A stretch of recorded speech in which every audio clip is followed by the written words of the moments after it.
There we go. I'm recording. So hello everyone, I'm Chanel J. Wilson, and I am here to do, basically it's like a talk. So on Twitter, Dirty Iyana was trending, and I started seeing a lot of these GIFs that were on Twitter of Michael Jackson from the Bad video where he was like, making those little faces. I might fly some GIFs in post when I go ahead and edit. And I was like, what is going on? Why is Michael Jackson trending right now with Dirty Iyana? People were making a lot of comments, a lot of things were being said, and finally when I figured out the reason why, because it takes a minute to figure out why something's trending. You think it's trending for one reason, and it ends up that it's trending for a different reason. And I found out that, I guess the artist's name is Young NBA. I'm older, I'll admit that right now. He put out a new song entitled Dirty Iyana. And so I went ahead and clicked on and listened to it and thought about it. And then I started looking at online of some of the remixes I've heard of Dirty Iyana throughout the year. And I decided it'd be really cool if I go ahead and do a little commentary on the pros and the cons of when artists do remakes and remixes, especially when we choose a very big cult classic song like Dirty Iyana. I mean, it's Michael Jackson. Michael Jackson is a consummate performer, for goodness sake, and he is very dear to our heart. I'm part of a whole crew called MJ Forever. What's up, y'all? Hashtag MJ Forever. Because, Michael Jackson is just Michael Jackson. If you grew up with Michael Jackson, if you grew up learning Michael Jackson songs, if you were alive between the year, I want to say, what is it, 19, was it like 60 something? I want to say 65. I want to say 65. I could be a little off on the time frame. All the way up until the end of his life, there was some good music that happened with the Jackson 5, the Jackson 5 family, and then Michael Jackson with his solo career. So let's go ahead and let's get started. Get my little notes right here. Actually, I'm going to use my phone, because my phone, it'll be a lot easier with me getting my notes for what I want to discuss. Oh good, I have power, so I can take it off the charger. Okay, so let's take a look at this. So let's see how I'm gonna see how I want to get this started. So let's first start off with Dirty Iyana, the actual song. Dirty Iyana for me is a very, very good moment from the Bad album, the Bad project. It was on Moonwalker, so anyone who was alive during that time, was it 87? I want to say 87. I believe it was 87, or was it 89? Now I gotta go back and research it. I'll put it in the side. I can't remember if it was 87 or 89 because sometimes I start mixing up periods. I'm getting older, and I am a singer-songwriter. And my sister always says things to me like, "How can you be a singer-songwriter and pushing your songs out nowadays and doing various different things, but when it comes to new artists and new things with other artists, you don't really listen to newer artists." And it's not so much that I don't want to listen to newer artists. I'm actually getting to that age where my ear is trained for the music of my time. And that does happen to people when they get to a certain age. Your ear's been trained for a certain sound, a certain way, so then when you start hearing a new theory or a new interpretation of sound, and because music is very different right now, our substance is very different. Someone had posted this recently that we're starting to lose the craft and the substance. It can be a little difficult to listen to and to get into because people rely on autotune very heavily. The songwriter's craft is gone. I was writing a trap song with an artist the other day, and me and the producer, we've both been doing this for I've been doing it for 15 years, he's been doing it for 20 years. And he said, with trap music, we have to throw out everything we've learned in school as music theory is concerned, from sound recordings is concerned, even down to how we make the beat. The beat is very basic. It could just be just a drum, 808, maybe a couple of piano licks and runs here or a guitar riff, and then somebody comes on with maybe 2 or 3 layers of the mumble rap and, hey, what's up, yo, what and we were having a struggle with this writing session when we were writing this trap song for the artist, and we had to bring in like 2 people just to try to, and we still got stuck, so we had to put the song on hold for a little bit just so we could figure out where we wanted to go, because we liked the concept, we liked the beat that was presented to us, and so we redid it and everything. So it's interesting when you look at music across the generations. And I never say better. It's not that my music is better and the music of the new generation is worse or anything like that. I don't want anyone to receive that. I know somebody's probably looking at me like, okay, boomer. I'm not a boomer. I'm a Gen X Xennial. There's a difference. There's a difference. We're actually the unbothered generation now. But that's a whole nother topic. So with NBA or Young NBA, I'm sorry if I'm getting your name incorrectly. I'm not trying to do that. But I went on ahead and I looked on. I noticed he was trending. So that he did something right in this new modern industry of streaming. He was trending. First, I think he was like number 17. When I checked again, he was like number 43. So congratulations that you were trending, that you released something that's got people talking about it, that's got people looking into it, and that's into it. I think that is really good in strategic marketing. And, you know, marketing is also a business when it comes to this industry. So I think that's a thumbs up right there. That was a really good choice in doing that in the presentation. As I did my research on the song and what inspired him to do this, I realized that he decided to do this based on, I guess, his recent complicated relationship with his girlfriend currently, Iyanna. And you know how it is when we're all in these love-hate relationships and things happen. We want to love that person and we also don't like some of the things they did. So this was his way of creatively venting. I listened to the song and I'm going to save my commentary for his song after I go through my Rolodex of some songs that I have picked and found throughout the years. Now, I'll start off with the first original, Dirty Iyana, Michael Jackson's Dirty Iyana. I love every element of it, from the guitars, the sound, the way they space the mix of the song. You hear I keep hearing the bass right now. Dun, dun, dun, dun, dun, dun, and you hear the guitar riffs, and it gives you that metal, almost, I don't want to say contemporary rock, but it gives you that metal rock feel. It is a rock song, and Michael Jackson, we call him the king of pop, rock, and soul for that reason. He can do any song and just take the delivery to the next level. And so with the way that big 80s sound was during that time, the way they mixed and mastered it, it was just brilliant. It was so brilliant to the time, it was brilliant to what was being said. And then the way Michael Jackson delivers the storytelling of the song, how he starts off in the first chorus where it's more on that low, where he is in the chord progression.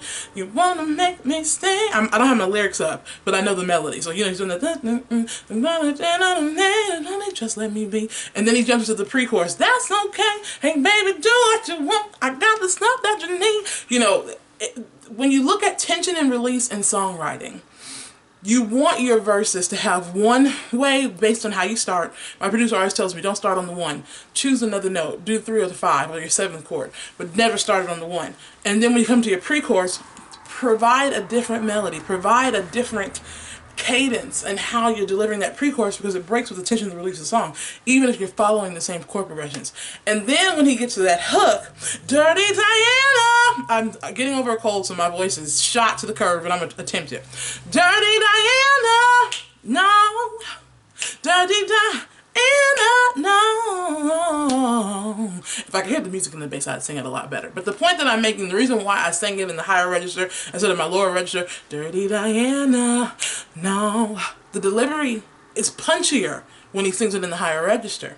And it's important that he delivers it in the higher register, in the higher harmony, versus that Dirty Iyana. If he just came in with that, it wouldn't punch the way it does in the song. So that's why I made the attempt to do it that way, because I wanted to bring light to why that song works. And then it has all those little dynamic points, the dun dun dun bump, and you hear the guitar, and he does that whole thing. And then I think at the end there's those dueling guitars with the dun dun dun, there's like the arpeggio thing that goes up. There are so many elements of that song that provide a feel, and that's why Dirty Iyana works. It's got that mysterious thing. You feel the vixen. You feel how it makes it gets his mojo going. But at the same time, he's like, I can't be with you because you dirty. not dirty as in nasty, but just you do me dirty. Like you love me, but then you love me good, but then you just be like wrong. And that's kind of where NBA young boy was coming from. He's like, I love you. I want to make a family with you, but then other times I just want to skirt and just be gone. He says that. So, as I thought about my Rolodex of other versions of Dirty Iyana, I said, let me do this commentary. So, I think, you know, I love Dirty Iyana, I love the song. So what ended up happening was, I think, I'll start off with how I did it in my my playlist, and I created a playlist here on YouTube for you to go and check out the songs and the examples that I brought up.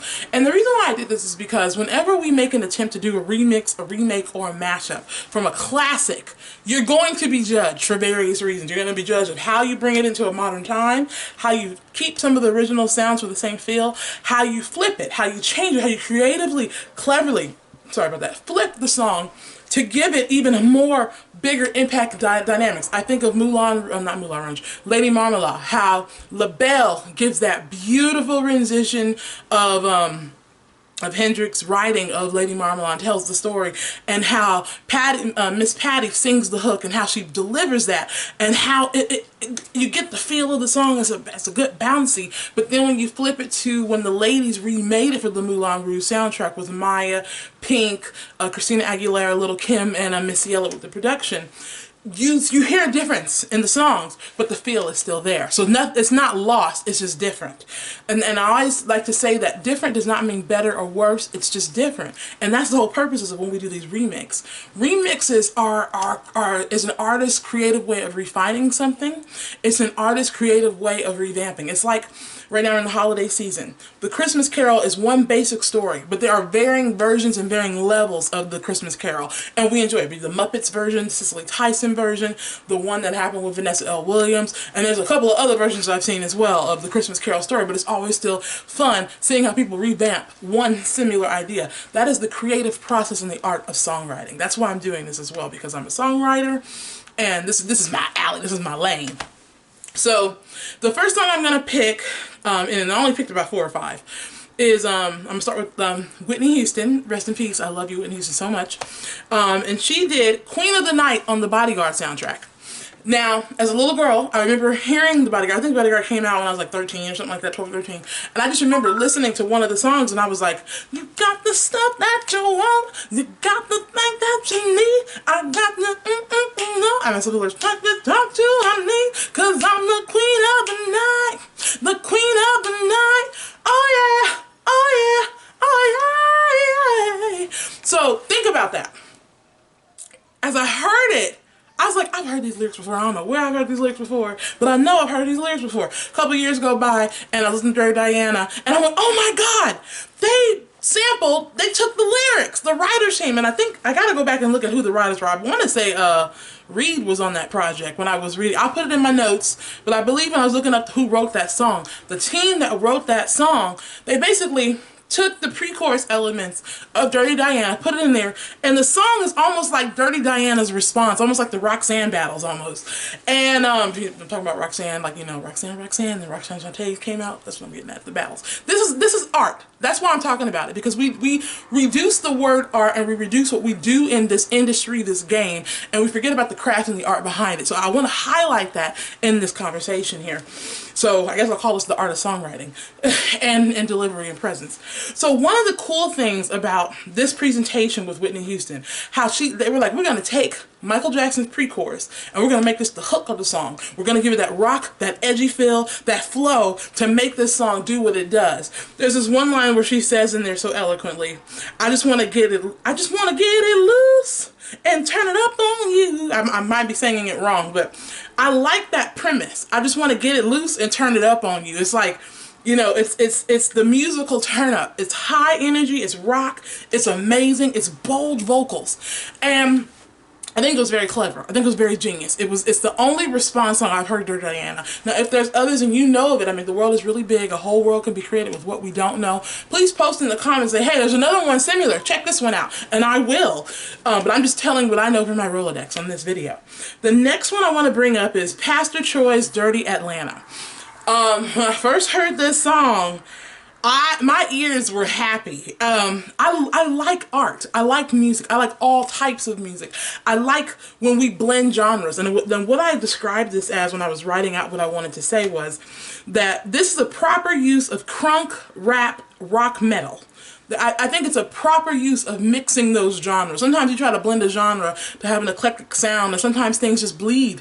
But the way the team mixed, mastered, and created this project, they heavily relied on those bass riffs. And I love how the bass riffs kind of come in. You know, I really like oh God, I can't think of his name, Dre, and how Dre's beats just lock and lock a bass line in. Now, this doesn't have a Dre beat on it per se, but it gave me the reminder of how I feel when I hear a Dre beat. The way his bass and certain funk elements come in, it's something about that just gives you a good groove. And so in this particular song, you know, it opens with some heavy bass riffs, and you're just like, that was sick. Oh, that was dirty. Oh, that was... So even in the musical elements, they're playing on the topic of Dirty Iyana, the way, you know, we get a delivery with Michaels. But on this one, he's talking about, you know, Atlanta culture, the strip clubs, some of the love-hate relationships he has with some of the women he's probably interacted with. And so they're telling another story. What I like is, I like the rapper's delivery, how first he plays on some of Michael's melodies in his rap flow. Then the lead vocalist on the hook, I like that he takes it to that higher harmony. That's very important for me because it provides a different tension and release in the song. But then I also like that he made some of Michael Jackson's he attempts, but he cleverly placed them. He didn't just kind of do it. He did it in a way where you were not going to expect it coming out. And so that made it even cooler. And then he told this story, you know, I call you Dirty Atlanta. But he's playing on what, you know, what he's dealing with in the strip club and some of the vixens that he's come across. These are stories, you know, just, you know, of people... In storytelling and in songwriting, we have many songs like this where, you know, people say phrases like, you know, bad B. I'm not going to curse on here because I don't want to.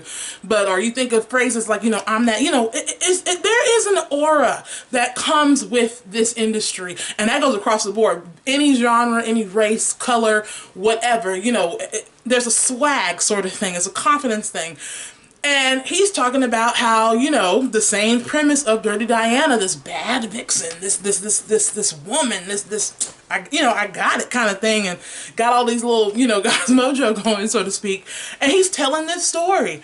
And I love the syncopation. I put in here, the slaps hit really good. Like, when you hear the juxtaposition of how the 808s and the bass, the drums hit, and then when the slap hits, it was profound. It reminded me of how I feel when I hear Big Crit's My Sub 3. Every time I listen to Big Crit My Sub 3, if I'm exercising or taking a walk, I want to put on Big Crit's My Sub 3 for so many reasons, because it's just, you know, I gotta do a whole commentary on that one day. But you get it right here. You know, we can't clap to the hi-hat. You know what I'm saying? We can't twerk to the hi-hat, so to speak. And that's kind of the vibe I was getting when I was listening to it. I was like, this is really sick. And then they start doing a play on the guitars. And so the song kind of takes this. You get this beat, you get this slap, you get the rap, you get a little elements of crunk, you get a little bit of elements of rock, and then you get a little bit of elements of metal. And it's a nice production. So shout out to Pastor Troy's team on that one. Thumbs up on that. I like that. And I like how you play it on the original song, but you still made it your own. That was thumbs up.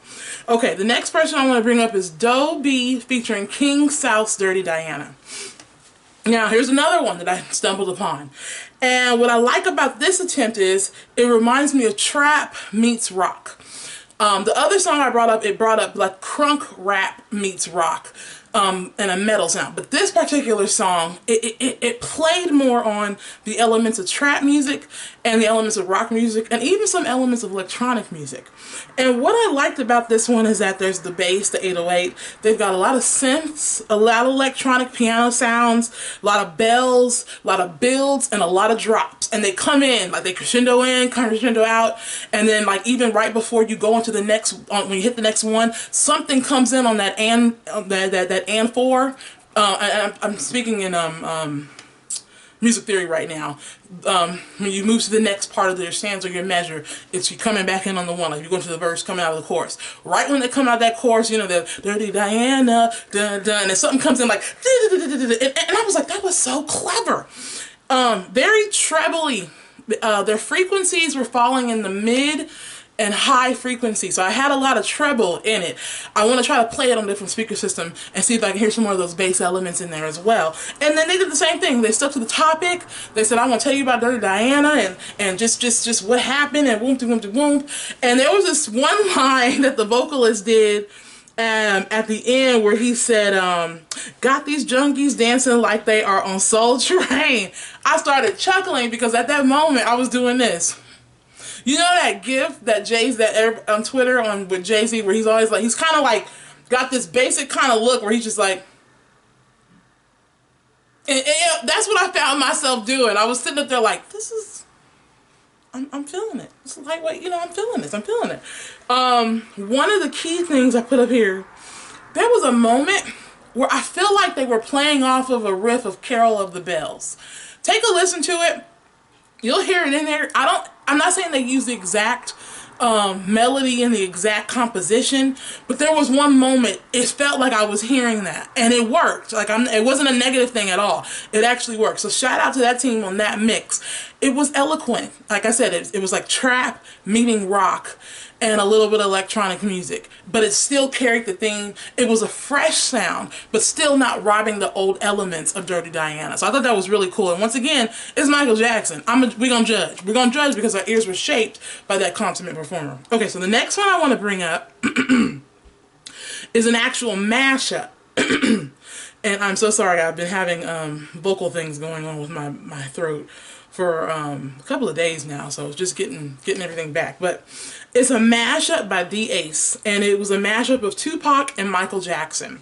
And in this mashup, he basically took Tupac's rap from What's Your Phone Number, put it into the song Dirty Iyana, and then queued it up where he was doing, you know, his bars and stuff, and then have Michael come in at the pre-chorus and then sing the lick, you know, Dirty Iyana, and then have Tupac come back.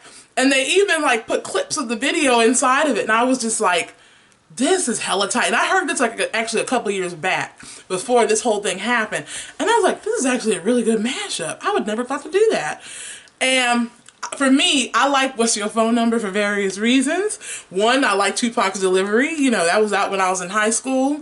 Two, I like that they sampled 7779311 from the time. You know, that chili sauce. So, you know, that dun, dun, dun. You know, that's a feel, that's a vibe.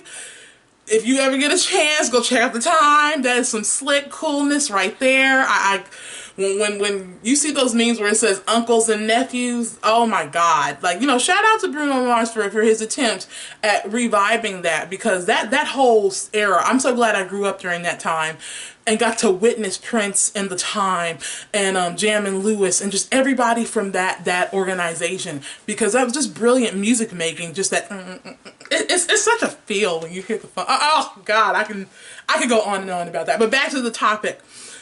I like how D-Ace took the elements of What's Your Phone Number and took the elements of that rap and put it into that topic of the story of, once again, continuing the saga of Dirty Iyana.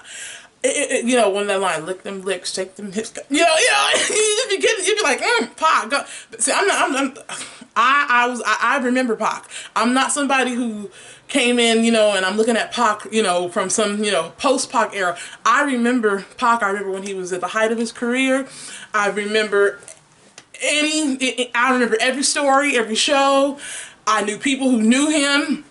And they would tell me so many different stories about him, and he always had a special place in my heart. You know, I'm from the Bay Area, so, you know, he would be around there too sometimes. And I remember when he died, I remember exactly what I was doing the day he died. I remember just how that impacted all of us when it happened. I was sitting on my porch talking to a friend of mine, and the other friend clicked over. You know, he had a three-way on the phone, and clicked over, and I'm like, what's up? And Pac died. And I was like, what? And then I clicked back over, and I was like, Pac died, and we all going back and forth on the phone, and it was just one of those moments. Like, it was just, you never forget those kind of moments. So he always had a special place in my heart, and so I just like how D-Ace did that mix of that. It actually made me long for and made me wish that Pac and MJ did some kind of remix of Dirty Iyana or anything back when they both were alive. I think that would have been a really cool music moment with a fresher sound, and then also, you know, when you do a mashup, you got to sync it right. And I'm not saying it wasn't synced right, but I'm sure if they were able to actually do it on top, you know, rap on the beat, sing on the beat, it would have been more in sync and more in the pocket of the music, so to say, versus just, you know, we lined it up. But I think D-Ace did a very good job with that mashup. Okay, next on my list is, let's see here, it is Michael Trapson. And with Michael Trapson, I have a special place in my heart for Michael Trapson, and here's why. You know, I'm from the 80s, so I remember all the impersonators of the 80s. I've seen like 3 different Michael Jackson impersonators. I've seen several Marilyn Monroe impersonators, several Elvis impersonators. And you know, the purpose of the impersonator is, you know, what do they say, the highest form of flattery is imitation. So they're doing this was the gig, as a job, you know, a share imitator, so to speak, or impersonator. And they're doing that as an art form to emulate a particular artist, pull out moments that we all can love, laugh at. It's kind of like when somebody's retelling a story about something like, this dude came in here singing and watch this. You know, we laugh because we're remembering the moment and we're seeing the action. So that's kind of what an impersonator does. And so with Michael Trapson, I remember I used to kind of, when I first heard about him, he was like, you know, Dummin' Dab, and Dummin' Dab, Shimona. And it was just like, oh my God, this is hilarious. And at the same time, it was joyful because he was bringing up moments that we always have enjoyed with Michael, with the various Mama Side, Mama Side, Mama Side, and all those different things he does. Shimon, hee, and you know, all of that. So with Michael Trapson, he did his own version of Dirty Iyana. He called it D-U-R-T-Y. And, you know, they had a little warning in the beginning, like, this is adult. So if you watch it, know that it's an adult video, not suitable for work kind of thing. But what I enjoyed about this particular production, and also what Michael Trapson does, is that he plays on the good moments of Michael, and it moves from being a parody of impersonation to actually being really cool art and a fire lit song. Somebody actually posted in the comment section on his particular presentation, they said, I know this is a parody, but this is straight fire. And in that moment, we were in a part of the song, and I was like, this is actually kind of hot. I like this. What I like about Michael Trapson's version of Dirty Iyana is that he wrote a completely different song, but still keeping the same elements. He's still telling the story of Dirty Iyana. I like the opening scene. It's the if you juxtapose, put the old Dirty Iyana video up and then put Michael Trapson's video up, just look at how they paid close attention to detail in recreating that opening scene with the low light, the dark alley, the mystery, and you see the car and the hue of the blues and the smoke coming up out of the alley, and you know how you wet the ground when you film at night. You're supposed to have, your ground should be wet so that the reflections come up a little bit better. That was such great creative attention to detail, and I want to talk about that and just bring that up and highlight. Shout out to your team. Shout out cinematographers and filmmakers and everybody who works on that team. That was great, creative, clever, genius. Thumbs up. I like how it was modern, but you still knew exactly what was showing up right there. Then, you know, you had Dirty Iyana kind of walk and do that part. Of course, Trapson is in his whole full makeup look, the outfit, the little belt, and doing the, you know, I like his Shimons came in this song. They felt random, but I knew he strategically placed them there. And it was genius, because when it came out, you're like, oh my God, that was so clever. And what I like is that for his hook, instead of doing what we were expecting, Dirty Iyana was going to come, he took elements of the pre-chorus, like Whitney Houston, and made that his hook instead. And I thought that was so clever. I also like the presence of the bass. The presence of the bass in this particular song gave this particular production a depth. And the bass is supposed to be your foundation. It's supposed to set the tone for your song. It is the first, not melodic, but it's the first root element of your song, so to speak. It's what gives the melodies room to come up. You need that tone to set the tone, to set the feel. And what type of bass you use sets the feel. And you know, oh my goodness, as it was, you still had the Dirty Iyana feel, but it was modern, it was crisp, it fell right into the trap. But what I like about Michael Trapson's elements of trap is that he actually does add the dynamics that are missing from some of our current trap music. And it's not, like I said, it's not that I hate trap music or anything like that. I actually do like, it's still an art form. It's just that I long to hear the melodies. I long to hear more dynamics and more tension and release, and not just tension. Because sometimes in the trap music, that's all you get is tension sometimes. You don't get enough release. And that's not a negative thing. This is just craft. I would love to have a songwriter symposium with like somebody maybe from one generation, and then let's see, like a boomer generation, a Gen X generation, and a millennial generation, even Gen Z. And I would love to see what kind of creation they could come up with all the information that each human has learned in their craft of learning music. I think that would be an awesome symposium type moment. But so back to with Michael Trapson, what I enjoyed also with that is, you know, I guess I am a moon trapper. That's what he calls his fans, moon trapper. So I guess I am a moon trapper. Because, you know, even when we lost Michael, that was a very hard loss. I had never cried before like that in my life. And there was days I would wake up and just be on my way to work crying like, Michael is not here. I never got to see him in concert the way I wanted to. I was actually going to plan on going to see him when he was going to do the big show, This Is It. And I was like, I never got a chance to see him. That's the reason why I went out and flew to New Jersey to see Prince when Prince announced his Welcome to America tour the next year. But I said, I'm going to see Prince, not knowing that Prince was going to be gone 6 years later. But I said, no, we lost Michael. I didn't get a chance to see him. I'm going to see Prince. But I appreciate Michael. I appreciate that whole family and just the music that comes from that. But with Michael Trapson, there is a gift there, and you know, he started out doing other kind of things as well, but he's found kind of like his calling now with being Michael Trapson. And you still see him in his art, but you also see how he pulls on the memories that we all have had as being lifelong Michael Jackson fans, and it's very appreciative. I've seen some people do some Michael Jackson things and a whole lot of things were lost. It was just like, why did you do that? I'm not gonna name no names because I don't think it's fair, but yeah, I was about to say his name too. I'm not even gonna say no names. I'm just gonna let it be what it is. There was somebody who did a Michael Jackson song, and I was like, no, no, no. But with Michael Trapson, when he does it, even though it's parody, even though there's creativity, there is so much fire. Like right now, he's got something out called "This Is Lit." I gotta go check that out. I think that's awesome. So that's my part about Michael Trapson. So now this leads me to talk about Mr. Youngboy NBA. So it goes back to what my sister was saying. How can you be a songwriter and in the industry, and you know, you work for, right now I work for Blue Groove Productions. I'm a resident songwriter there. I work on the YouTube content for Blue Groove Productions. And then I'm also an Alexis Records recording artist myself, where I actually do have music I put out as an artist, and we also A&R the people as well. We have a new artist coming on to the team, and then we're always vetting new artists as well and bringing them on. We have a full team. We have a resident engineer, Hank Poetic Beats Marshall, who is brilliant. He's on my song Draw Near to Me, and then there's Christopher Patton, who is also the business owner, the producer engineer, certified producer engineer, and keyboardist and pianist. So there's just a wealth of information and a wealth from Chris's 40 years experience to Hank's 20 years experience, and then my 15 years experience. I learn something every day. We're on the phone all the time, either conference calling, talking about music, chord progressions, and all types of things, refining work.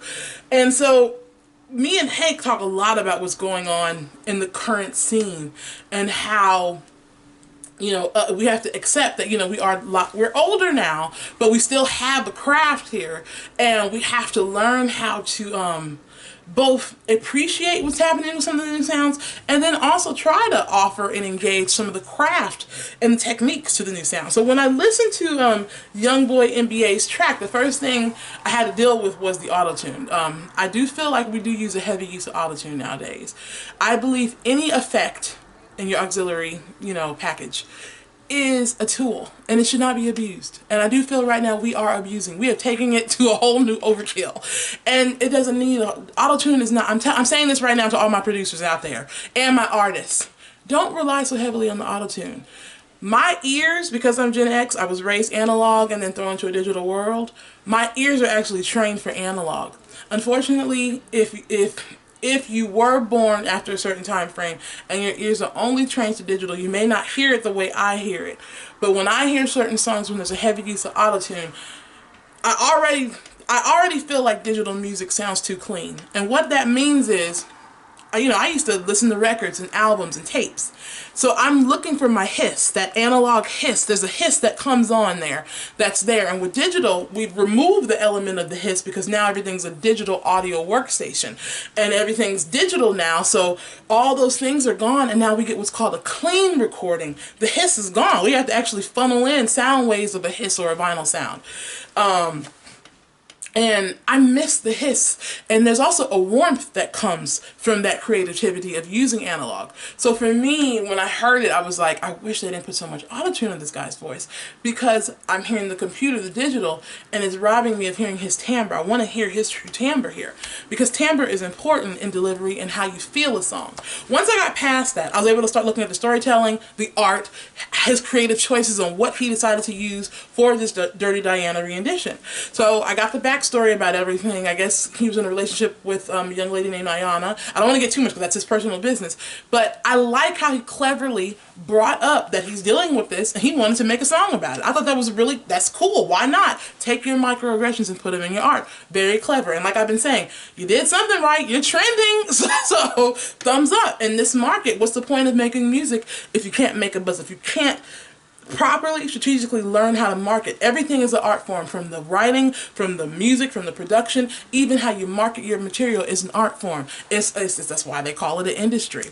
So what I like about young NBA's, I hope I'm saying Young Boy Never Broke Again, so young NBA's presentation of this song is, I like how they come in with just the original track, the guitar. Dun, dun, dun, dun, dun. Okay, so that's there. You already know that that memory comes up automatically. And then, you know, he enters in his rap with some of Michael's melodies. So I thought that was kind of cool. It was a play on the melodies, but still his own lyrics. The part that got me was, and which goes back to when I was singing the higher register versus the lower register of Dirty Iyana, no.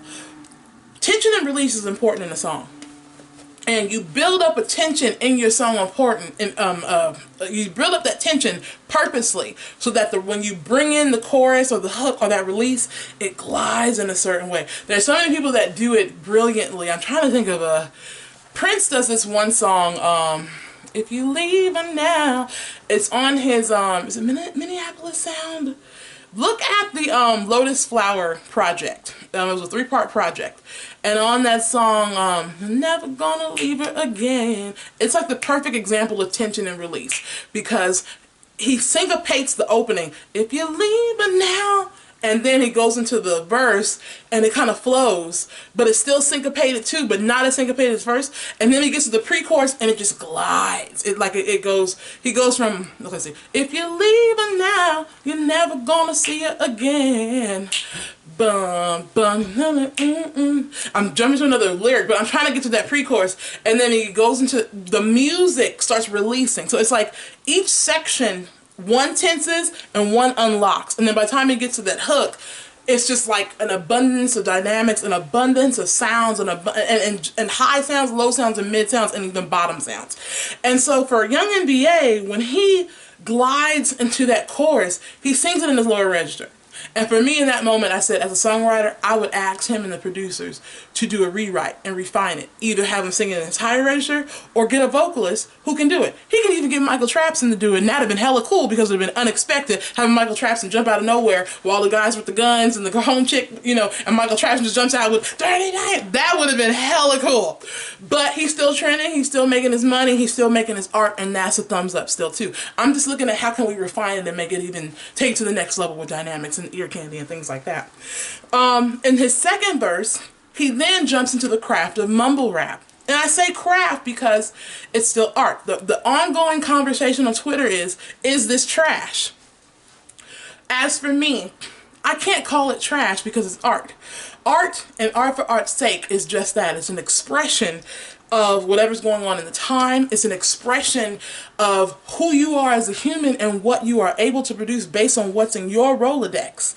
So for him and his craft, I think it was so clever to play on the wordplay of Dirty Iyana being the girl that he's with right now, and they're having their, you know, their issues, the things that they're going through, and even telling the story, even in the video.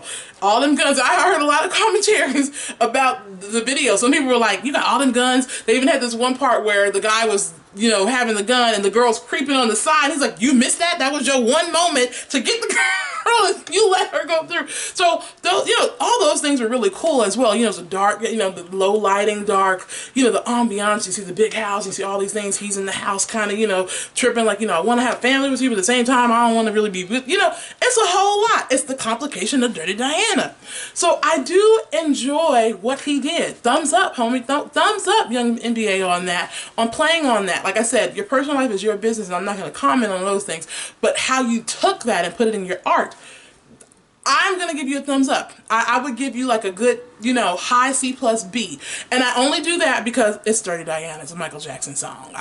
I'm going to say, if that was your first draft and you submitted it, I would say, okay, how can we make this better? How can we refine it?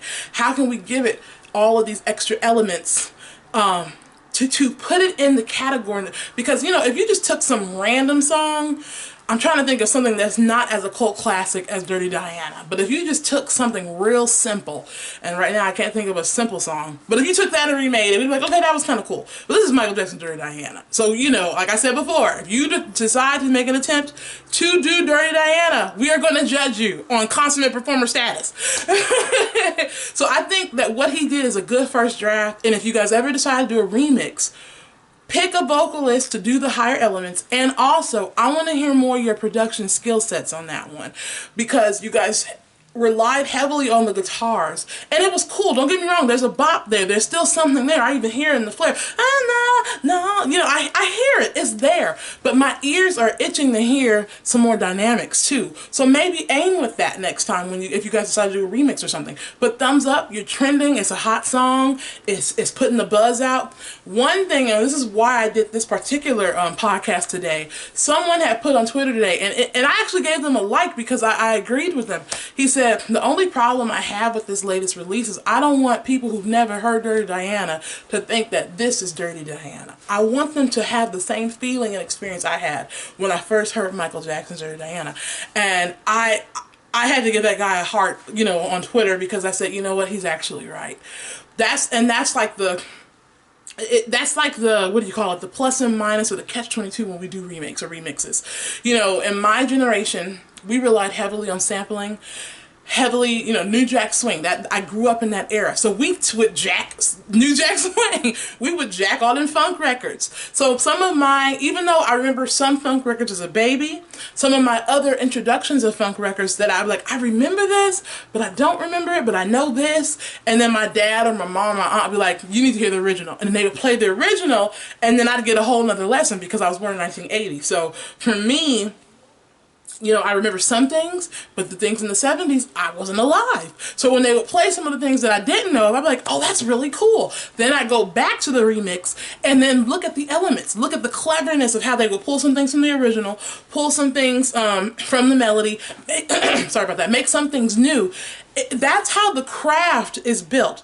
And that's why I said I can't call what Young NBA trash, because it's not trash. It's creative expression. It is art. It is art for art's sake.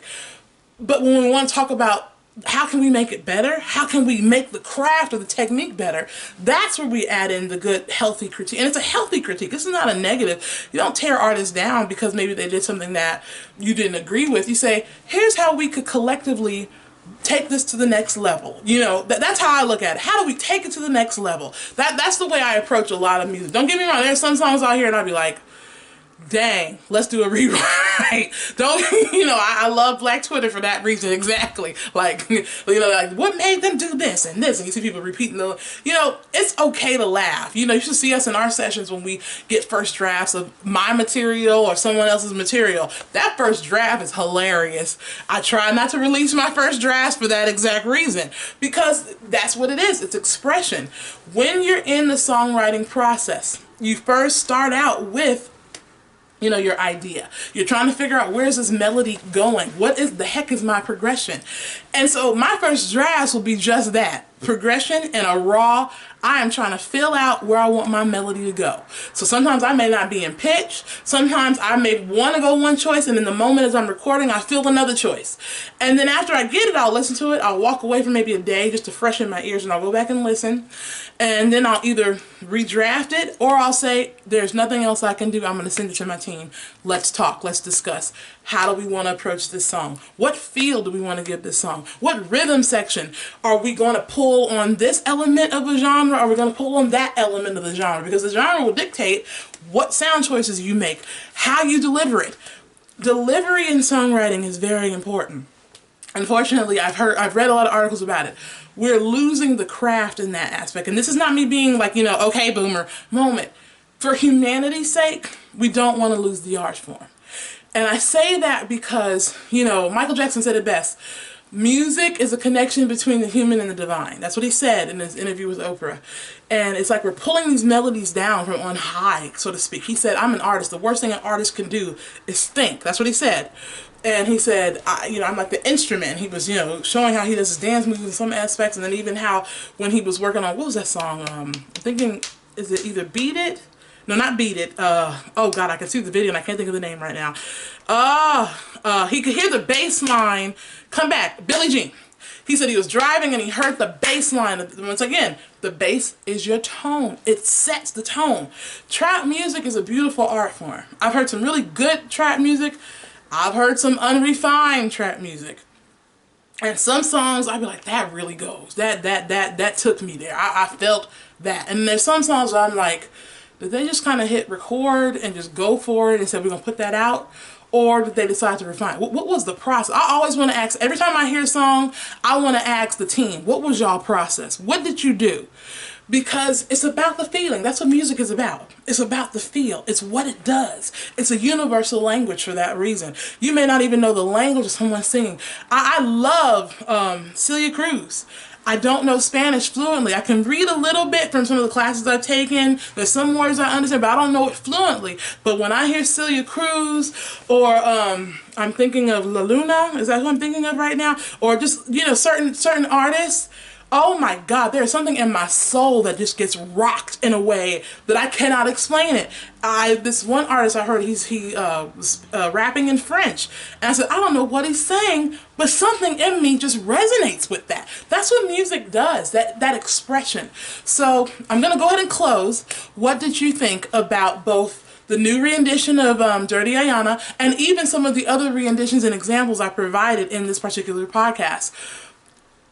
Like I said, I don't want to call it trash, but how do you feel about it? Do you feel that where we are as humanity, that we do need to take a step and say, let's continue to learn our craft. Let's continue to express, but not lose the theory, the bone structure of what music and songwriting is, but then also still play on all the elements of modern, because it's all expression, it's all creativity, it's all tension and release. Also, what's your favorite rendition? Do you just like the original and it's like trick anybody else? Or are you just like, you know what, that's kind of cool? Or was it your first time actually hearing some of the songs? And have you ever heard another version of Dirty Iyana that I did not mention today? Please post that in the comments so I can check it out. I would love to hear that.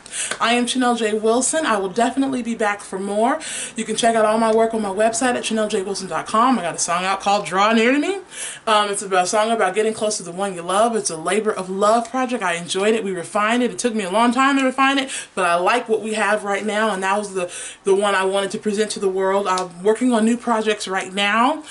My team and I, we're actually in the process of revamping some things. We just started our Blue Groove Productions YouTube channel. I will place the link also below. Please go ahead and check out some of the things, like, comment, and subscribe. We're actually going to be starting a tutorial series of various gear, conversations on what's going on in the industry, how to network, how to produce, and there'll be a lot of tech talk series with both myself and also the resident engineer and producer that's on our team with Christopher Patton, who's been in this industry for over 40 years, and then also with Hank Poetics Marshall's been in the industry for over 20 years. And I appreciate both of them. I appreciate their expertise, their skill set, their knowledge to the craft, and their heart for the craft. This is an industry, and I want people to understand that what we do as musicians, yes, it is entertainment in some aspects. We are there to provide something for the people, both entertainment, a feel-good, or even a conversation. But there's still a craft to this. There's still an art form to this. We did go to school for these things. So I want to restore that and want to continue to be a supporter of the arts and expressions of the arts, and always talk about the arts from this perspective. So I hope you enjoyed today's episode. Please check back. Please like, comment, and subscribe, and I will be back for more. Have a good one.